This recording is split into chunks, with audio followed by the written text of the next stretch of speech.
Bueno, buenas Juanjo, ¿Cómo estás?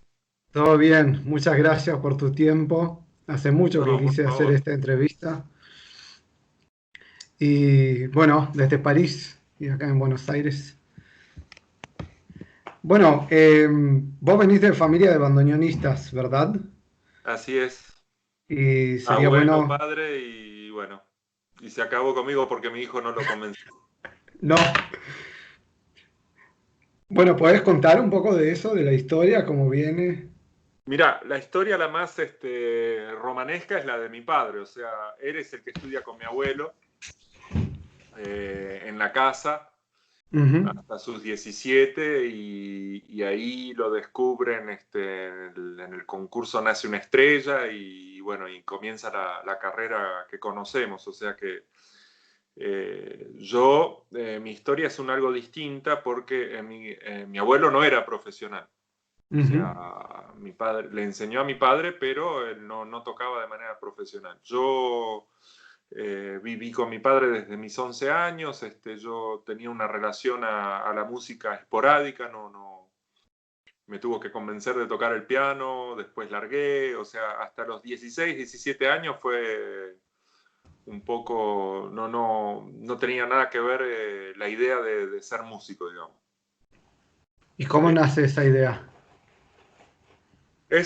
mirá, es toda una serie de coincidencias, o sea, cuando yo tenía 16 años, mi padre empezaba a tener algunos alumnos acá en Francia, o sea, que venían a casa a estudiar, qué sé yo, y surgió la idea de comenzar un curso en el conservatorio y un buen día yo le pregunto, pero pará, le digo, ¿cómo cuernos haces para enseñarle a un pendejo que quiere estudiar este quilombo? O sea, pues yo ya sabía lo que era el bandoneón, o sea, de música algo sabía, escuchaba todo el tiempo, él me había mostrado, qué sé yo.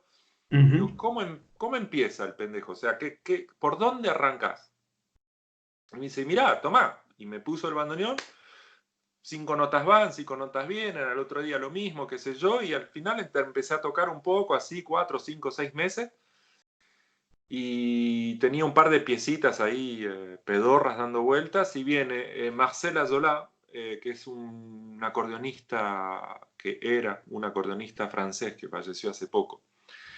El cantante francés Jacques Brel, en una de sus canciones, dice Chauffe Marcel, o sea, calentá Marcel, y ese Marcel Azoulay es él, es ese acordeonista, era ese Ujú. acordeonista. Y vino a casa este personaje, alto personaje del acordeón francés, y me escuchó tocar desde el fondo del departamento y le dice a mi viejo, ¿pero quién está tocando? Ah, mi hijo se puso a tocar un poco. Ah, dice, ¿y querrá venir a la radio a presentar el bandoneón? Y viene mi viejo y me pregunta, ¿querés ir a la radio a presentar el bandoneón? ¿Cómo a la radio a presentar el bandoneón?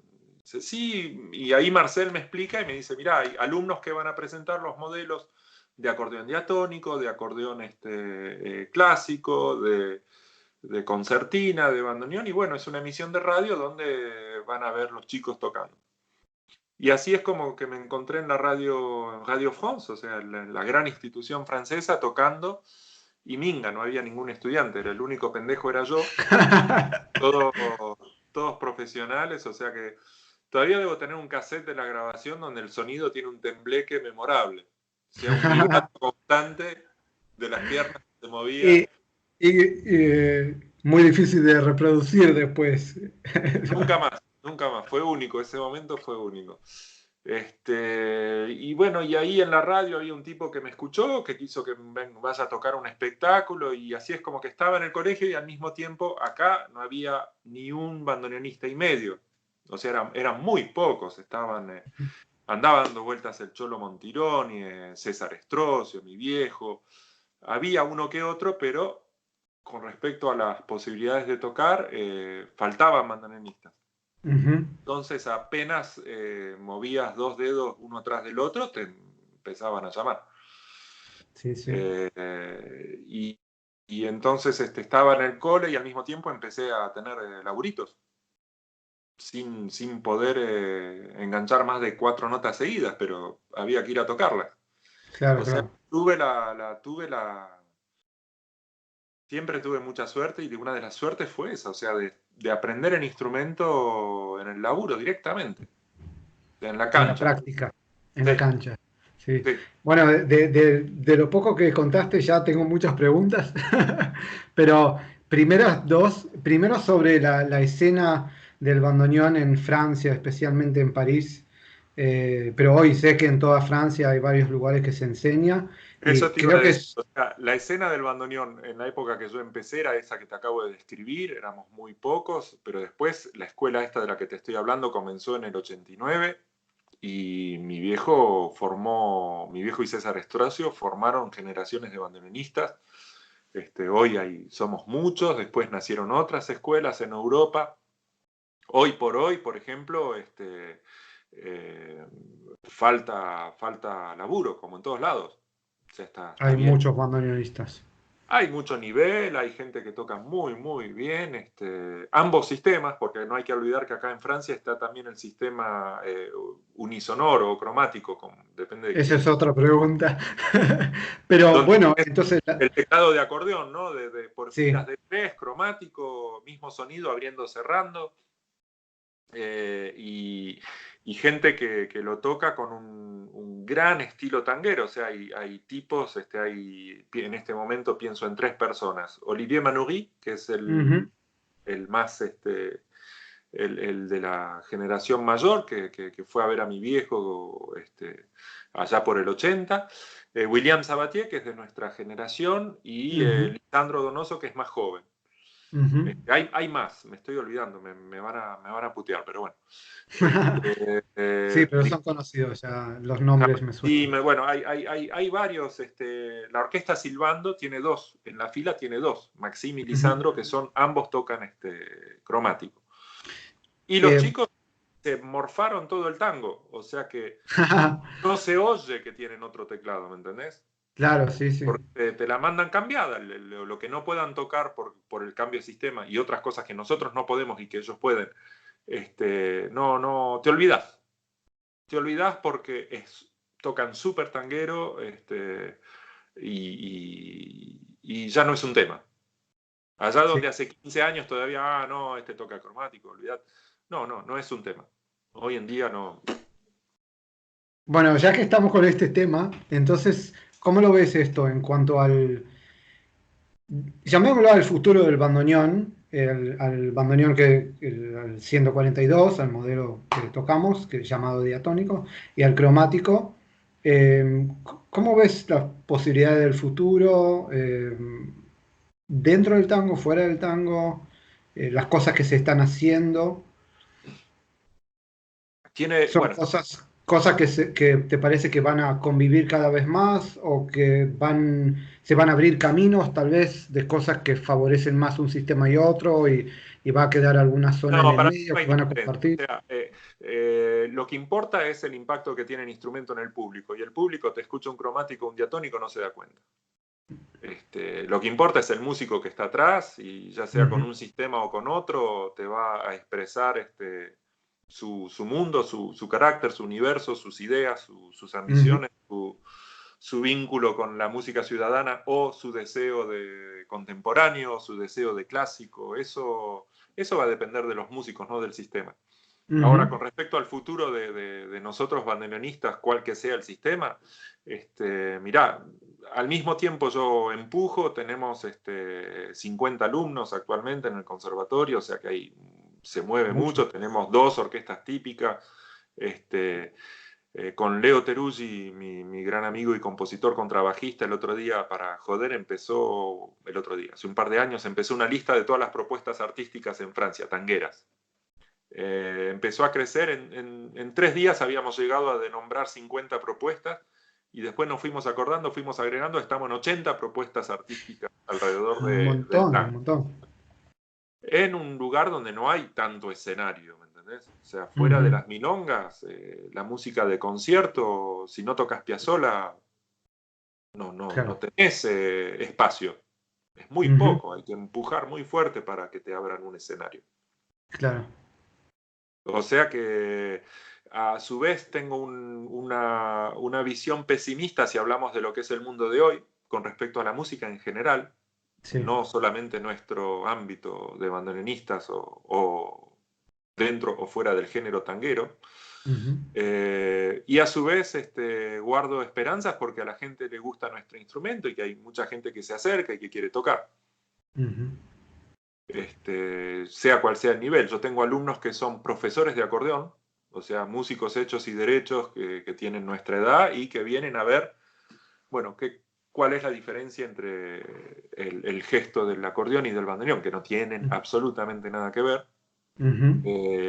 Y vienen a recoger información para saber cómo tocar y después, sí, información estilística con respecto a la música ciudadana, ya Sí. sea la música ciudadana como el folclore también. Hay mucha gente que está empezando a mover folclore por acá, que Ujú. se interesan mucho en lo que es el aspecto rítmico y el aspecto del toque del folclore y del chamamé también. Ujú. Muy interesante. Y específicamente con el bandoneón diatónico, ¿cómo lo ves? Porque yo sé que mucha gente que quiere comenzar, o sobre todo acordeonistas, se inclinan por el bandoneón cromático, porque consideran que va a haber mayor facilidad para aprender el teclado. ¿Cómo lo ves? Alguna vez seguramente Tengo conociendo varios todo colegas. Tengo colegas que han hecho los dos instrumentos. Tengo esto. colegas que son fanáticos anti uno o anti el otro. Eh, es delicado, es totalmente personal. Ujú, Mi discurso con el tipo que llega y que va a arrancar, que es acordeonista, ¿no? Y que le digo, mira, es una elección personal. Yo te muestro las limitaciones del teclado.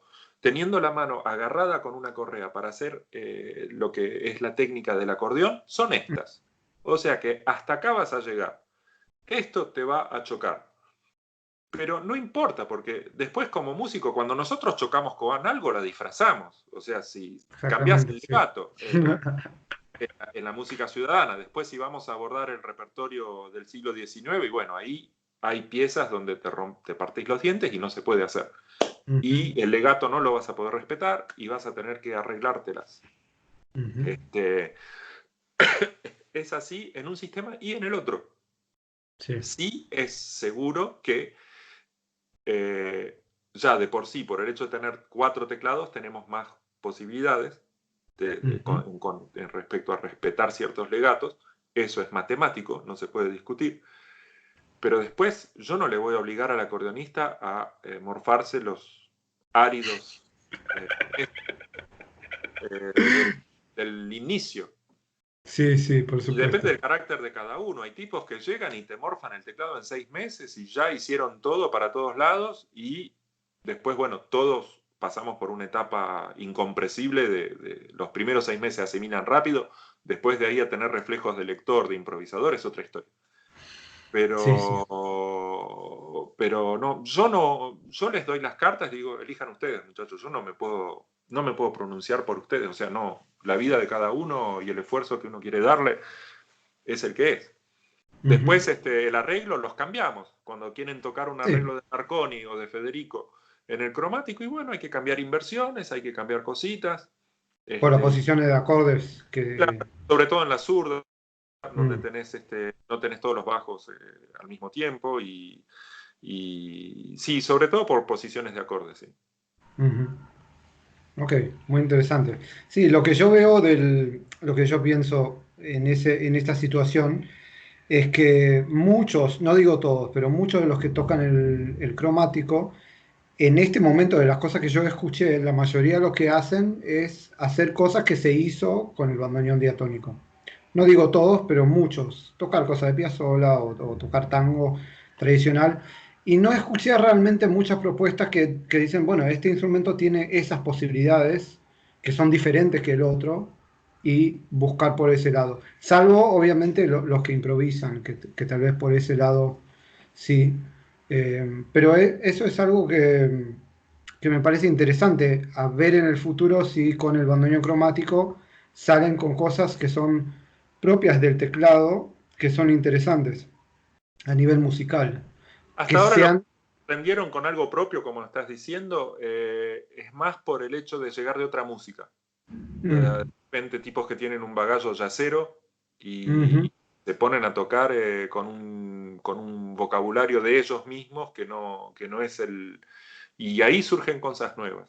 ujú, Qué sé yo, interesante. si hablamos de vocabulario, por ejemplo, un chico que ahora se radicó acá, Martín Sued, Sí, en cuanto a sonido, en cuanto a cosas, propone cosas nuevas. pero él toca un bandoneón diatónico.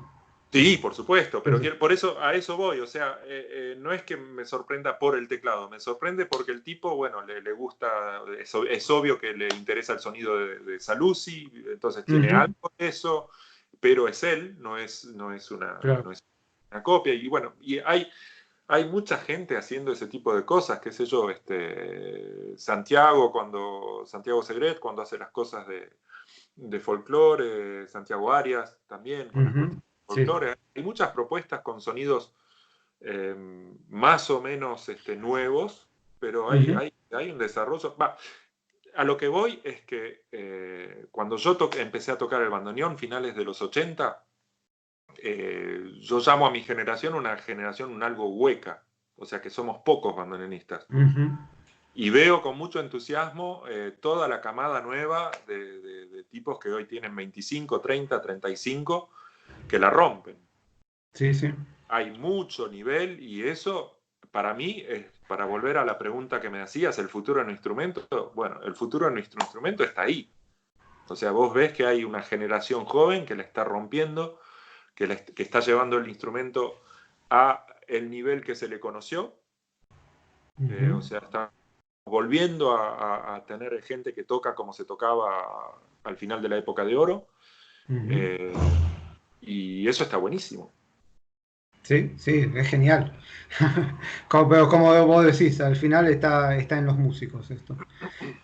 Te quería preguntar un poco más del vínculo entre el bandoneón y Francia y el tango y Francia, que si bien son dos cosas diferentes, pero el tango y Francia tienen ya un contacto histórico y como tu viejo fue uno de los primeros bandoneonistas, creo, a realmente establecerse en Francia. ¿Cómo vos ves este vínculo? ¿Cómo lo sentís en términos musicales también? Y, porque es como que desde afuera me da la sensación que el bandoneón, hasta como instrumento, parece que es muy local en Francia, da esta sensación. No sé si antes no era así, si es algo ¿Te que es... referís al francés? ¿Cómo? ¿O que lo ven como algo muy argentino o que lo ven como algo No, muy... no, que no es algo ajeno, no es algo raro en Francia que haya el Hablando bandoneón. de William Sabatier, William Sabatier tiene una familia del bandoneonista, o sea, es una herencia su Ujú, pasión por el bandoneón. Hubo efectivamente, después fue el país donde pegó el tango en los años 20 y fue acá que se inventó el bandoneón cromático. ujú, Hay un vínculo excepcional ligado al bandoneón acá en Francia. Ahora, estamos hablando de algo, un fenómeno que desapareció casi, y ujú, lo que queda son los viejitos que venían después. En los años 90 estaba lleno de viejitos que venían después del concierto y venían y decían, ah, yo toqué el bandoneón en tal orquesta, yo toqué el bandoneón en aquella. Y era impresionante. No había un concierto donde no te caía. Yo tocaba con la orquesta de mi viejo, qué sé yo, y venían los tipos y se acercaban y decían, ah, yo tocaba el bandoneón. o sea, Este, había mucho. sí, Sí. bueno, esos abuelitos hoy ya casi no hay, pero era muy conmovedor, o sea, ver los tipos que se acercaban. Mira, el otro día me estaba paseando en familia y caí en lo que se llama una ganguette. La ganguette es en los bordes del río Marne, como el tango de Arolas, estaban los boliches donde se hacían las milongas. En Francia, la milonga quería decir orquesta de jazz, orquesta de rock, qué sé yo, y ahí estaban estos tipos que tocaban el bandoneón porque pedían tango en una cierta época y para el tango era el bandoneón, entonces se hicieron el bandoneón con el teclado de acordeón y tocaban. Bueno, ¿a qué voy? Que hace meses, semanas, hace pocas semanas estaba paseando y escucho una orquesta tocando, eran seguramente un par de músicos y el habitual sintetizador con el acompañamiento, la batería, qué sé yo, el torca, qué sé yo, digo, pero alto nivel de bailongo, o sea, muy bueno.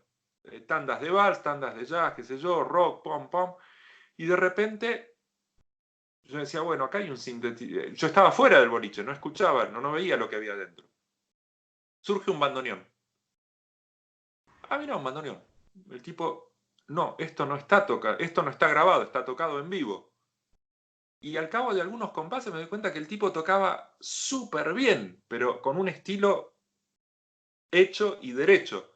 Y entro y era un tipo de unos 70 y pico de años que se tocaba todo y sabía de tango mucho, porque se escuchaba los fraseos, se escuchaba todo.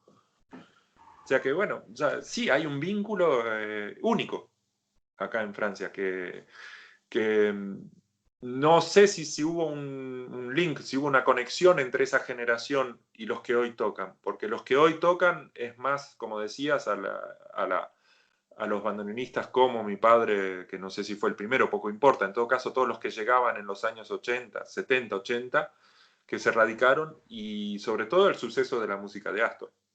Ujú.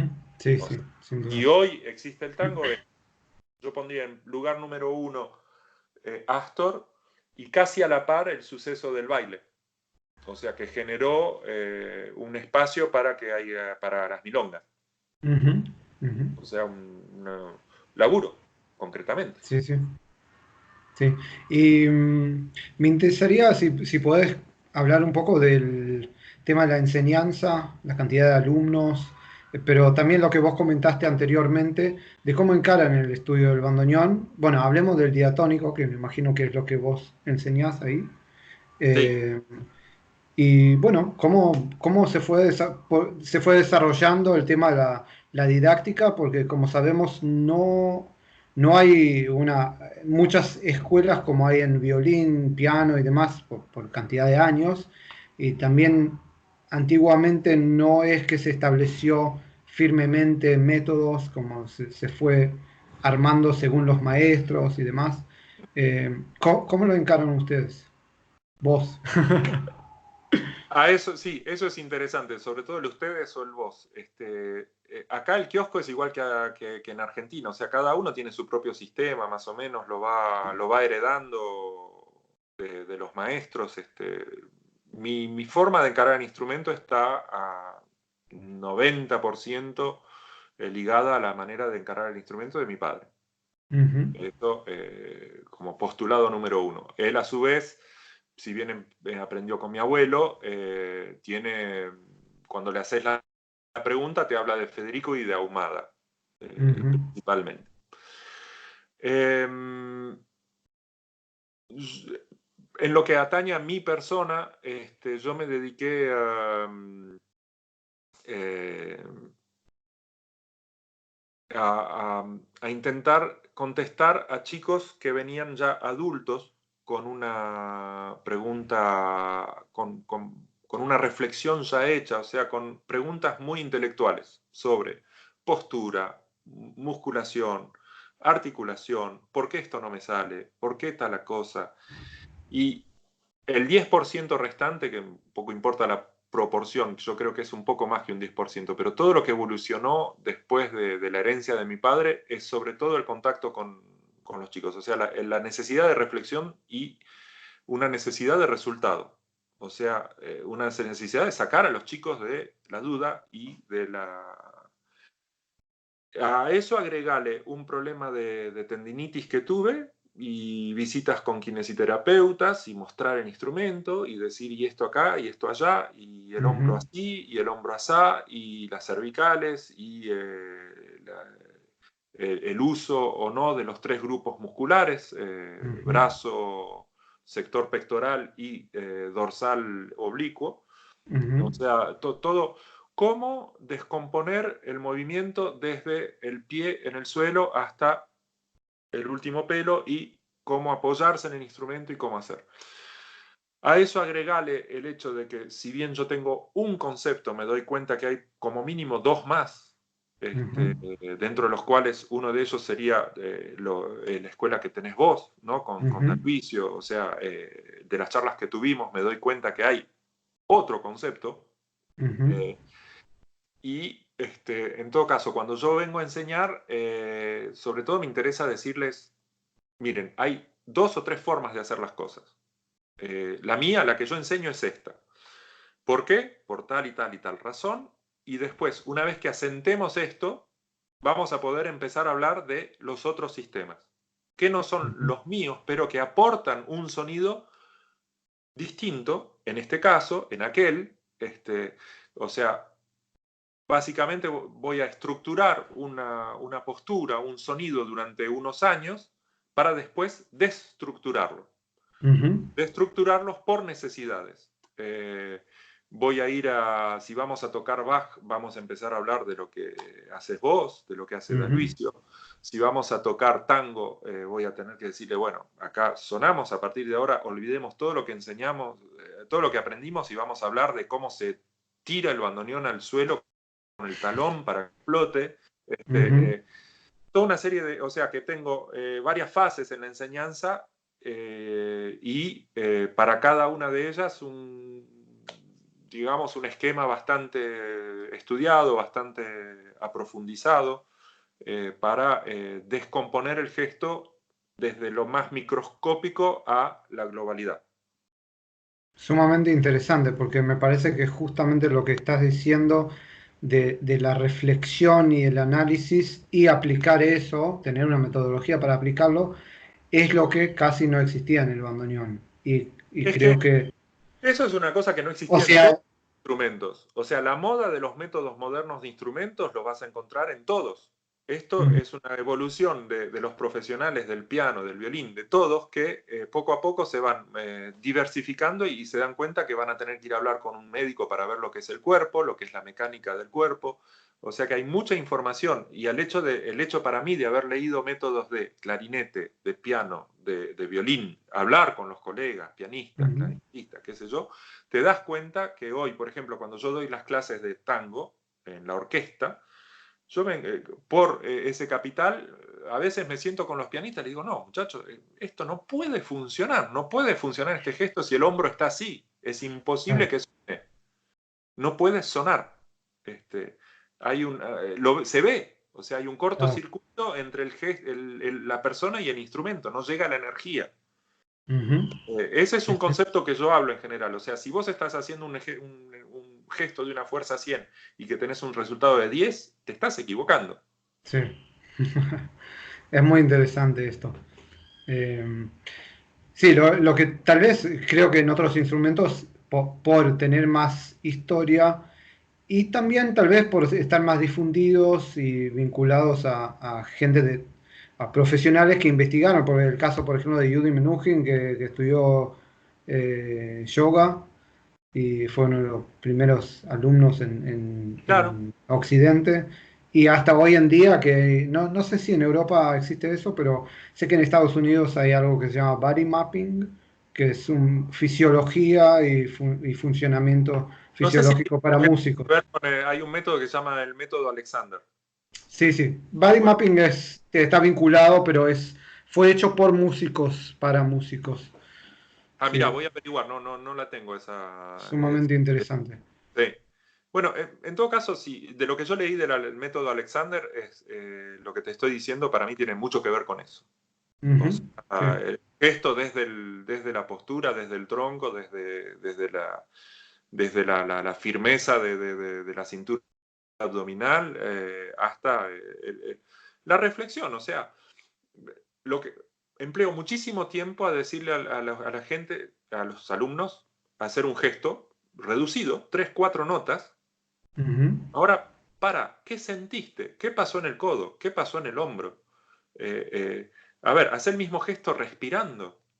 Hace el mismo gesto o sea, relaja todo, saca las manos, ponelas, hace ese mismo gesto, volvé a relajar. ¿Qué fue lo que pasó en todos esos 3 segundos? O sea, entre el momento que lo hiciste y lo dejaste de hacer.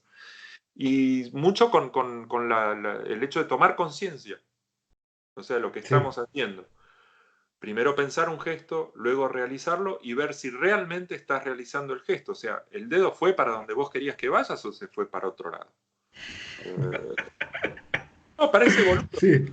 pero No, para nada. aplico. O sea, cuando Sí. te toca hacer algo muy difícil, tenés que Tenés que parar analizarlo, sí. los decibeles, Sí. calmarte y analizarlo. exactamente. Todos llevamos el límite hasta lo máximo de lo que queremos, los locos como nosotros, que estamos Sí, apasionados y queremos llevarlo a fondo, tenemos nuestros límites. Cuando te vas a topar con tu límite, si no lo haces tranqui, no pasa más sí, nada, sí. no avanzás.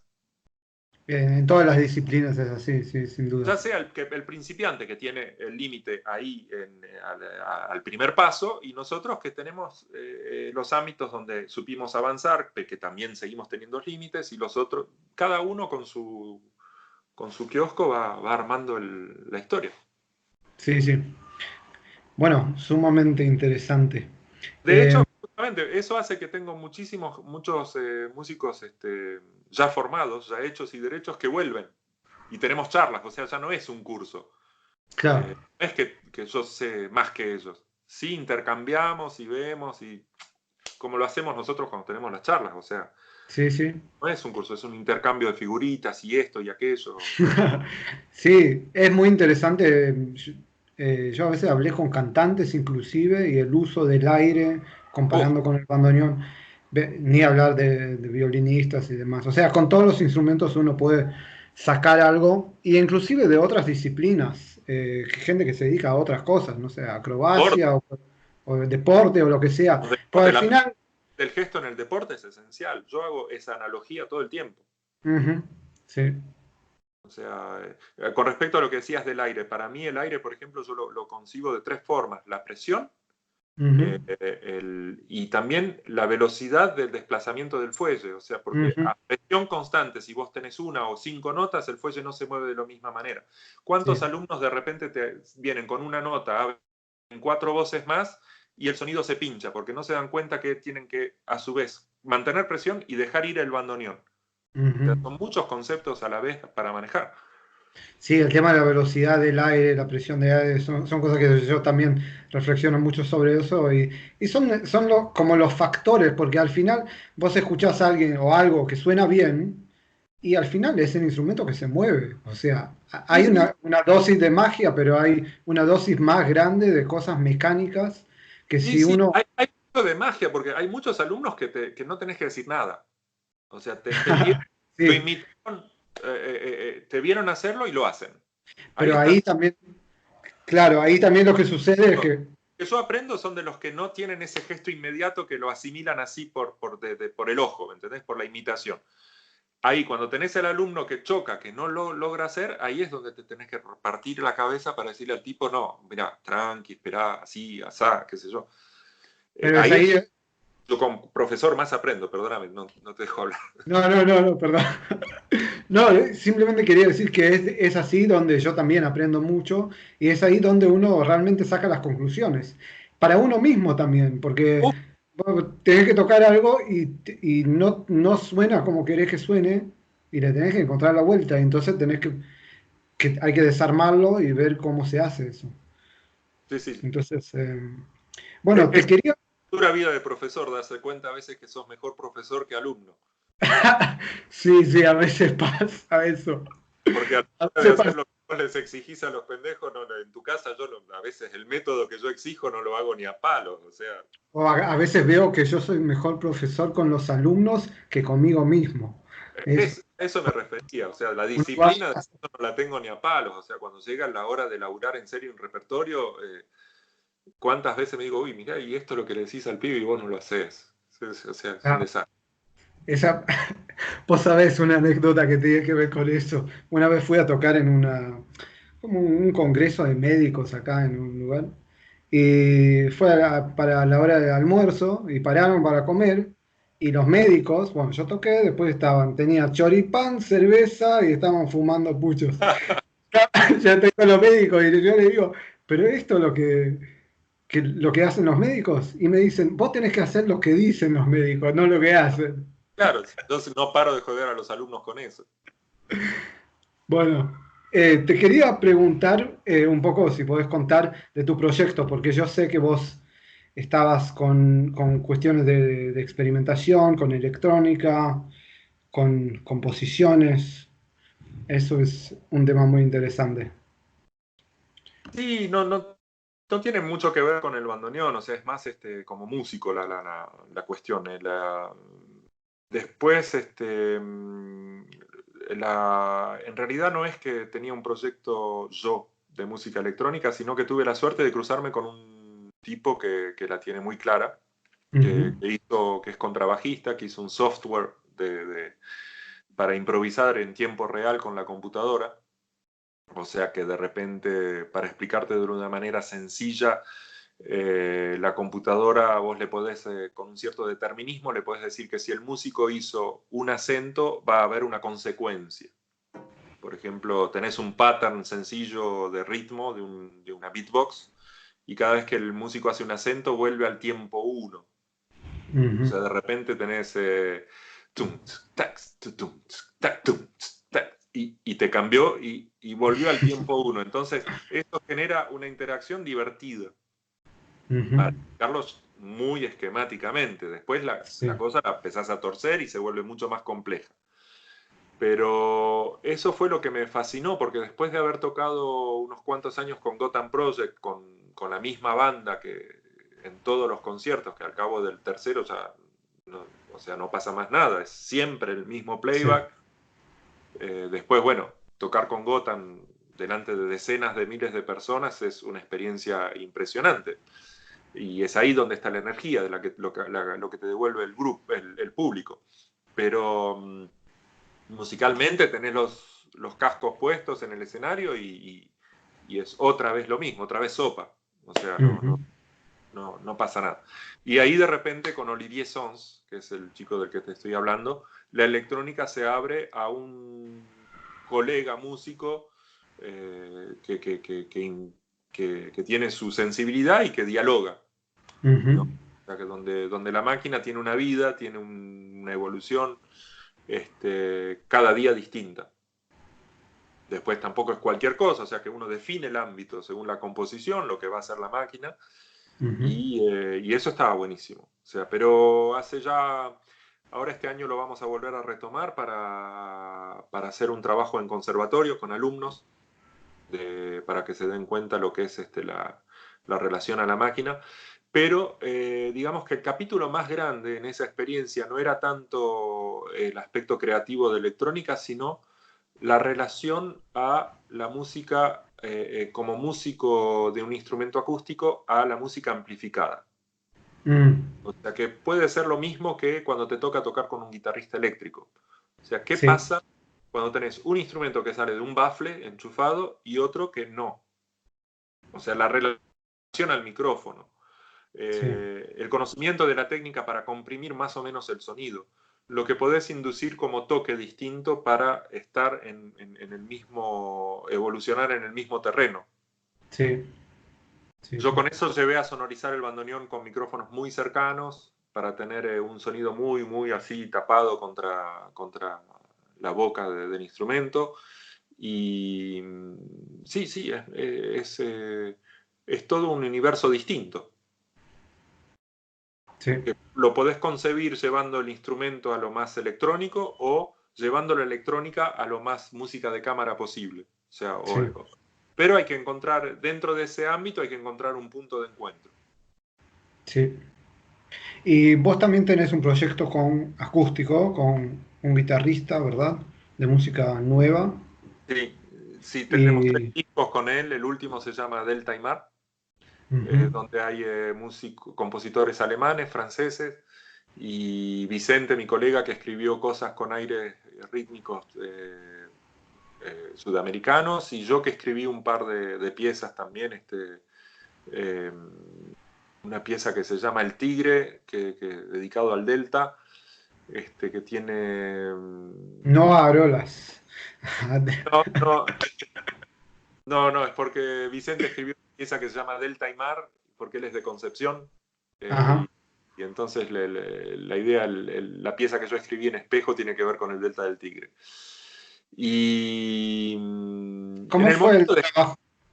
Perdón, ¿cómo fue el trabajo de encarar ese dúo tan clásico y también el uso del bandoneón en ese contexto en música nueva, en cuanto a la escritura del bandoneón y la orquestación? Vicente es chileno.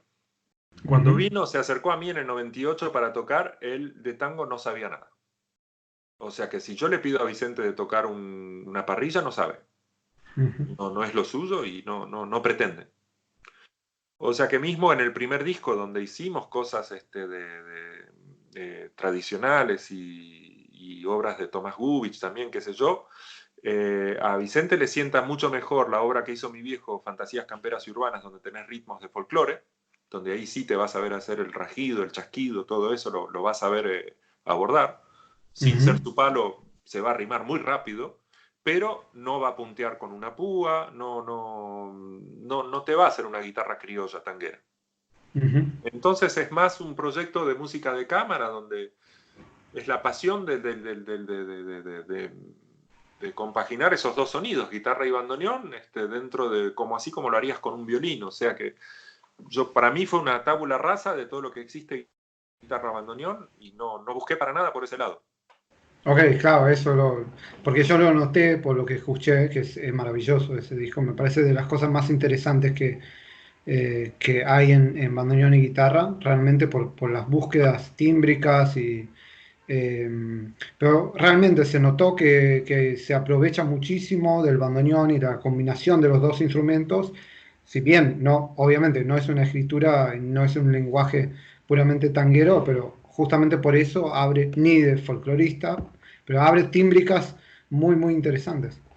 Bueno, cuando yo escribo o toco, yo sé cuáles son las inflexiones tangueras que yo pongo. O sea, Mm, hay no sé, un 20%, lo que vos quieras. Cada cual con lo encontrará a su manera. Yo me doy cuenta cuáles son las armonías, los intervalos, las articulaciones, los matices, los ritmos tangueros, lo sé cuando están.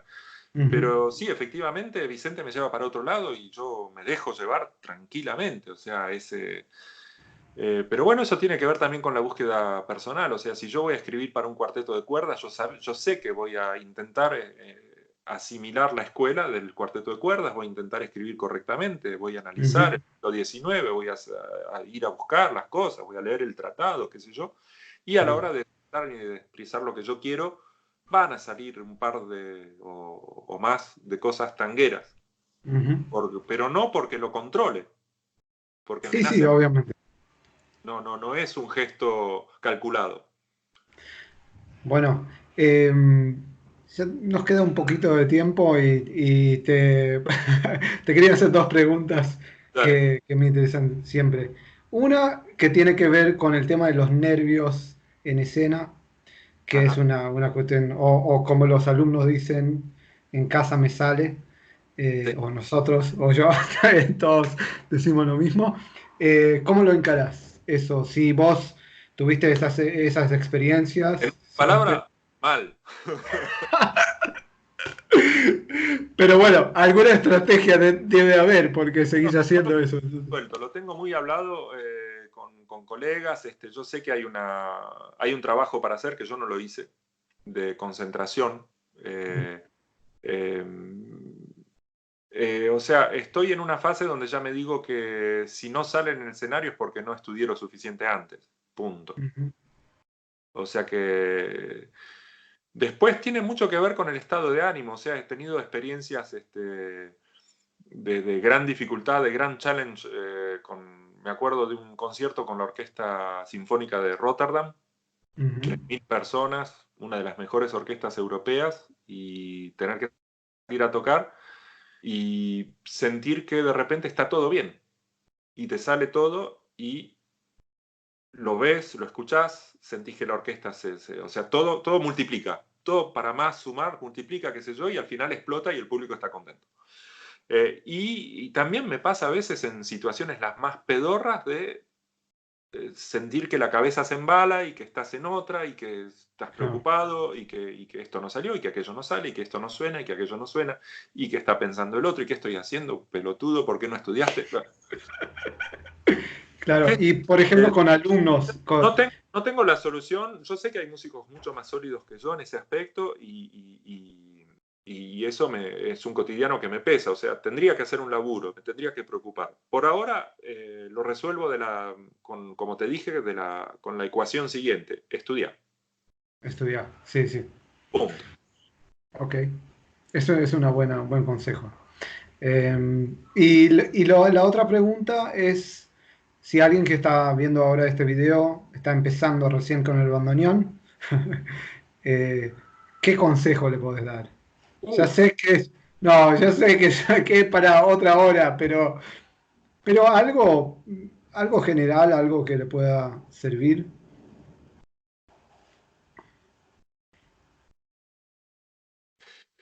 En una sola frase,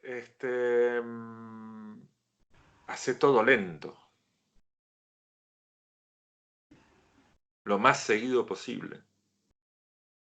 O sea, poco, lento, con paz, tranquilidad, sentándose correctamente, dedicándole los 5 primeros minutos con el instrumento a hacer notas largas, Ujú, a buscar la calidez del sonido, a ujú, buscar la resonancia del instrumento, a sentir que realmente estás en lo que te decía antes, la eficacidad del gesto. ujú. O sea, si hago 80, tiene que salir 90. No puede ser que vos inviertas 80 y suene 10. Sí, sí. Bueno, es un muy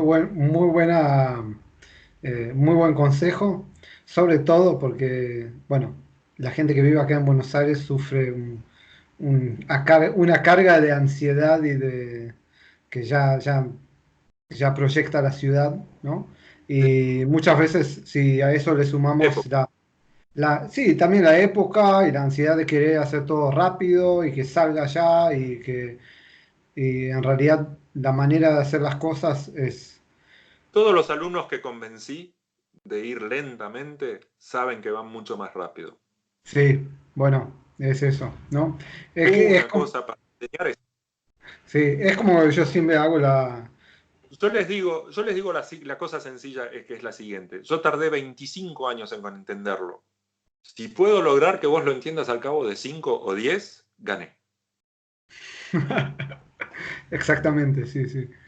Sí, yo te doy este ejemplo del pan muchas veces, pero hay muchos ejemplos. Bueno, el asado también es lo mismo. Porque en realidad, si vos querés que te salga pan, todas las cosas que haces no tienen mucho que ver con el pan. Estás haciendo muchas cosas pasos a pasos y hay que tener paciencia. Sí, sí, Y, es un y después castillo de cartas. es lo mismo estudiar. En realidad, muchas veces lo que uno hace es construyendo para llegar al resultado. Sí, sí, Así sí. que, Pero eso es lo bueno de estructurar el gesto. O sea, vos podés trabajar un terreno, un campo del gesto, después el otro, ujú, y al fin y al cabo vas poniendo ladrillo a ladrillo hasta que te aparece de repente la pared. O sea, no la ujú. ves que levanta, te aparece al final la pared. Sí, sí. Y bueno, y es así. Y a veces se te derrumbó, ¿eh? Y hay que volver a empezar.